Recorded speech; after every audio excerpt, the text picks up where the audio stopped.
కాలేజీలో ఉన్న పెండింగ్ రిజల్ట్లను వెంటనే విడుదల చేయాలి. సాయిరాం డిగ్రీ కాలేజీలో ఉన్న పెండింగ్ లో ఉన్న రిజల్ట్ వెంటనే నశించాలి. సాయిరాం డిగ్రీ కాలేజ్ నిర్లక్ష్య వైఖరి నశించాలి. సాయిరాం డిగ్రీ కాలేజ్ నిర్లక్ష్య వైఖరి నశించాలి. సాయిరాం డిగ్రీ కాలేజ్ యాజమాన్య నిర్లక్ష్య వైఖరి.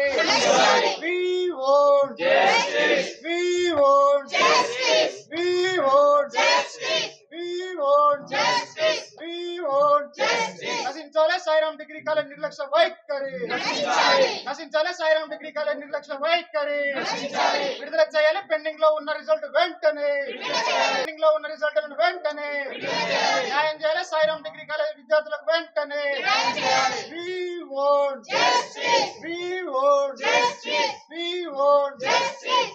లోని సాయిరాం డిగ్రీ కాలేజ్లో మేము చదువుతున్నాం. నా పేరు మాలతు వెన్నెల. నేను డిగ్రీ BA ఫైనల్ ఇయర్ చదువుతున్నాను.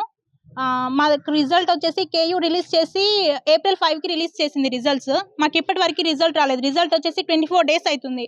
సార్ వాళ్ళని అప్రోచ్ అయితే వాళ్ళేమో 2 daysలో 3 daysలో వస్తుందని చెప్పేసి కొంతమంది అంటున్నారు. మళ్ళీ ప్రిన్సిపల్ సార్కి డైరెక్ట్గా కాంటాక్ట్ అవుదామంటే ప్రిన్సిపల్ సార్ ఏమో మాకు రెస్పాండ్ అవ్వట్లేదు, మా కాల్స్ కూడా లిఫ్ట్ చేయట్లేదు. మా ప్రాబ్లం ఎవరికి చెప్పుకోవాలో అర్థం అవ్వట్లేదు. వీళ్ళు డైరెక్ట్ కాలేజ్కి వచ్చి అడిగితే మీరు డైరెక్ట్ యూనివర్సిటీకి రమ్మా అనేసి అంటున్నారు. మమ్మల్ని జాయిన్ చేసుకుంది కాలేజ్ వాళ్ళు కాబట్టి మా రెస్పాన్సిబిలిటీ మొత్తం తీసుకోవాల్సింది కాలేజ్ వాళ్ళు. మమ్మల్ని యూనివర్సిటీకి వెళ్ళమంటే మేము యూనివర్సిటీకి వెళ్ళి అక్కడ ఎవరినైనా అప్రోచ్ అవ్వాలి, ఎవరికని చెప్పేసి చెప్పాలి. మాకు అక్కడ ఎవరు తెలియదు, ఎగ్జామినేషన్ బ్రాంచ్ హెడ్ ఎవరో కూడా తెలియదు, వాళ్ళకి మేమెవరో తెలియదు. డైరెక్ట్ ఇట్లా కాలేజ్ అని చెప్పేసి మేము అక్కడికి వెళ్ళి ఎవరినైనా అడగాలి.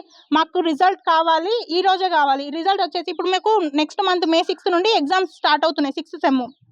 ఆ ఎగ్జామ్స్ రాసేసి మేము ఫర్దర్గా హయ్యర్ స్టడీస్కి వెళ్ళాలంటే ఈ రిజల్ట్ మాకు రావాలి. ఈ రిజల్ట్ వచ్చేస్తేనే మేము ఫర్దర్ హయ్యర్ స్టడీస్కి ఎంట్రన్స్ టెస్ట్ సంథింగ్ ఏదో ఒకటి రాసుకొని మా భవిష్యత్తు మేము చూసుకుంటాం. ఇక్కడ వీళ్ళు ఇట్లా రిజల్ట్ని హోల్డ్లో పెట్టేస్తే మేము మా ఫర్దర్ స్టడీస్ ఏమైపోవాలి. మాకు ఇప్పుడు రిజల్ట్స్ కావాలి, అదొక్కటే మాకు కావాలి. వీళ్ళ దగ్గర నుంచి మేము ఇంకా కోరేది ఏం లేదు. మీడియా మిత్రులందరికీ నమస్తే. నా పేరు సురేష్ బాబు, CYSS రాష్ట్ర అధ్యక్షుడిని. కాకతీయ యూనివర్సిటీ పరిధిలో గత 3 నెలల క్రితం జరిగినటువంటి 1-3-5వ సెమిస్టర్ పరీక్షల్లో భాగంగా మరి ఈ యూనివర్సిటీ పరిధిలో జరిగినటువంటి ఎగ్జామ్స్లో తొర్రూరు పట్టణ కేంద్రం మహబూబాద్ జిల్లాలో ఉన్నటువంటి సాయిరాం డిగ్రీ కళాశాల యాజమాన్య నిర్లక్ష్యం, మరి యూనివర్సిటీ కాకతీయ యూనివర్సిటీ చేస్తున్నటువంటి ఫీజుల దోపిడీలో భాగంగానే ఇవాళ ఈ యొక్క సాయిరాం డిగ్రీ కాలేజ్ స్టూడెంట్స్ యొక్క రిజల్ట్లను ఆపడం జరిగింది. మరి ఈ రిజల్ట్లను ఆపితే మరి భవిష్యత్తులో వీళ్ళందరూ కూడా అత్యున్నతమైనటువంటి ఉన్నతమైనటువంటి చదువులు చదివే ఈ పేద విద్యార్థులు ఇవాళ నిర్లక్ష్యానికి గురైద్దరు. వీళ్ళకి కారణం ఈ యొక్క సాయిరాం డిగ్రీ కళాశాల యాజమాన్యం మాత్రమే. తక్షణమే వీళ్ళ మీద కేసులైనా పెట్టాలా, లేకపోతే ఈ కాలేజీను ఈ గుర్తింపును రద్దు చేయాలా, యూనివర్సిటీలో జరుగుతున్నటువంటి ఫీజుల దోపిడీనైనా అరికట్టాలనేసి ఇవాళ విద్యార్థి సంఘాల లీడర్లుగా అడుగుతా ఉన్నాం. లేకపోతే ఇవాళ ఈ విద్యార్థులందరూ కూడా నష్టానికి గురయ్యే అవకాశం ఉన్నది. వీళ్ళ గోస ఇవాళ మామూలు కాదు. ఇవాళ ఈ యూనివర్సిటీలో ఫీజుల దోపిడీ మామూలుగా జరగట్లేదు.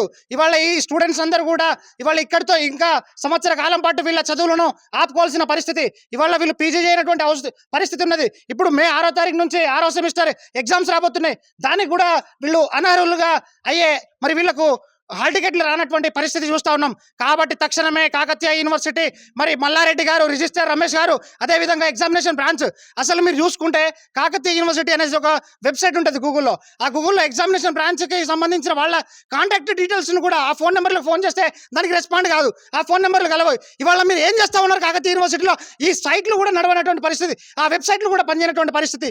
ఇవాళ ఇంత నిర్లక్ష్యంగా వ్యవహరిస్తున్నటువంటి ఈ కాకతీయ యూనివర్సిటీ మీద, ఈ ఎగ్జామినేషన్ బ్రాంచ్ల మీద ఖచ్చితంగా చర్యలు తీసుకోవాల్సిన అవసరం ఎంతైనా ఉన్నదని చెప్పేసి, ఈ విద్యార్థులకు న్యాయం చేయాలని చెప్పేసి ఇవాళ CYSS గా డిమాండ్ చేస్తూ ఉన్నాం.